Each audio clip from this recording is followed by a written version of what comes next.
Great. ఏట్రా పిన్నొచ్చింది. పిన్న నీ ఎక్స్ గర్ల్ ఫ్రెండ్ డాన్స్ చేసాడా? అవును బుల్రాజు. మా అమ్మతోనే కదరా డాన్స్ చేసింది. ఏదో మీ పిల్లలతో డాన్స్ చేసిన డిస్కషన్ అంటే బేవసలా కొడగలరని. మా వాడు ఓటీటీ వెబ్ సిరీస్లు చూసి పాడైపోయాడు. కొంచెం అడ్జస్ట్ చేసుకోండి. My dear Nippis and Nippas, as a senior, mark my words. There are many fishes in the river. One is gone, you'll get another lover. Move on, move on. It's a blockbuster pongal.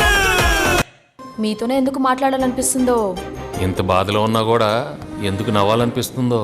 నవ్వు అంటున్నారు, కాసేపు అయితే love అంటారా ఏంటి? ముదురు బెండకాయని okay అంటారా ఏంటి? చూడటానికి అద్దరిపోయారు. ముదురుగా ఉంటే ఏంటి? ప్రపంచంలో 8వ వింతను చూస్తున్నాను తెలుసా?